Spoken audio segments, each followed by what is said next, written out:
গরমে সুস্থ থাকতে চান তাহলে এমন একটি মাছের ঝোলই আপনার দরকার। আসসালামু আলাইকুম, কেমন আছেন সবাই? আশা করি সবাই অনেক অনেক বেশি ভালো আছেন। আজকের রেসিপিটা সম্পূর্ণ আমার আম্মুর কাছ থেকে শেখা, যেটা গরমে আমরা হরহামেশাই খেয়ে থাকি। আজকের রান্নাটি আমি করব শোল মাছ, লাউ পাতা ও আলু দিয়ে। আপনারা চাইলে অন্য যেকোনো মাছ দিয়েও করতে পারেন। তো প্রথমেই আমি শোল মাছটাকে কেটে কুটে ভালোভাবে ধুয়ে নিয়েছি, তারপর লাউ পাতাকেও কেটে কুটে ভালোভাবে ধুয়ে নিয়েছি। এরপর কড়াই বসিয়ে দিলাম, কড়াইতে দিয়ে দিলাম পরিমাণ মতো তেল এবং পরিমাণ মতো পেঁয়াজ ও রসুন। পেঁয়াজটা যখন বেশ লালচে করে ভাজা হয়ে আসবে তখন দিয়ে দিব কিছুটা জিরা। জিরাটা যখন পুরাপুরি ভাজা হয়ে যাবে তখন এগুলাকে উঠিয়ে নিব। আমার ফোড়নের পেঁয়াজ ভাজা শেষ। এবার মাছের মধ্যে দিয়ে দিলাম পরিমাণ মতো লবণ, হলুদ ও কাঁচামরিচ। এবার সব কিছুকে বেশ ভালো করে মাখিয়ে নিব। গরমে যারা সুস্থ থাকতে চান তাদের জন্য তেল কম মশলার এই খাবারটি বেস্ট। সাধারণত আমরা কিন্তু মাছের ঝোল তরকারি এইভাবেই ফোড়ন দিয়ে রান্না করে থাকি। অতিরিক্ত মশলা রোজকার খাবারে কমই ব্যবহার করি।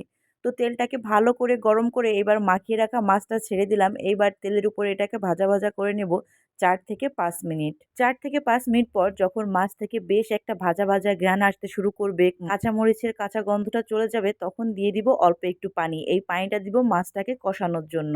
সাধারণত শিং মাছ, শোল মাছ, কই মাছ, মাগুর মাছ আমরা এইভাবে কষিয়ে রান্না করে থাকি। এবার এটাকে এইভাবে কষাবো ১৫ থেকে ২০ মিনিট, যত সময় না পর্যন্ত মাছটা সেদ্ধ হয়ে যাচ্ছে। আপনারা যারা রান্নার শুরুতেই মশলা বেটে রান্না করেন তাদের আমি বলবো অবশ্যই একবার এইভাবে ফোড়ন দিয়ে তরকারি রান্না করে খেয়ে দেখবেন।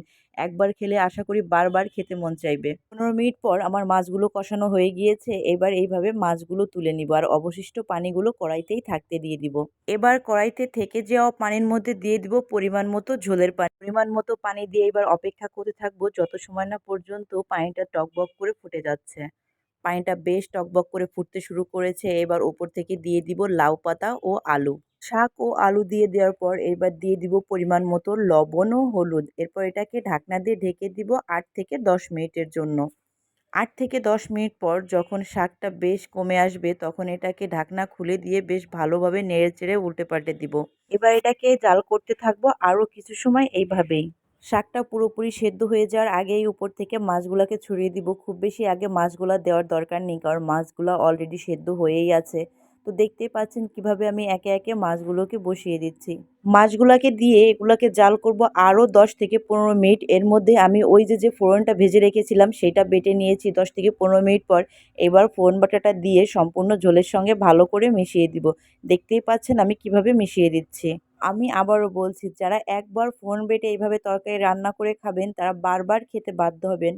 তো বন্ধুরা, আমার ভিডিওটি যদি আপনাদের ভালো লেগে থাকে অবশ্যই লাইক, কমেন্ট আর শেয়ার করে দিবেন। আর আপনি যদি আমার চ্যানেলে নতুন হন অবশ্যই সাবস্ক্রাইব করে দিবেন।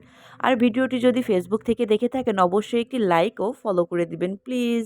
ফোড়ন বাটা দেওয়ার পর এটাকে আরও জাল করব মিনিমাম ৫ থেকে ৭ মিনিট, যাতে মশলাটা ভালোভাবে ঝোলের সঙ্গে মিশে যায়।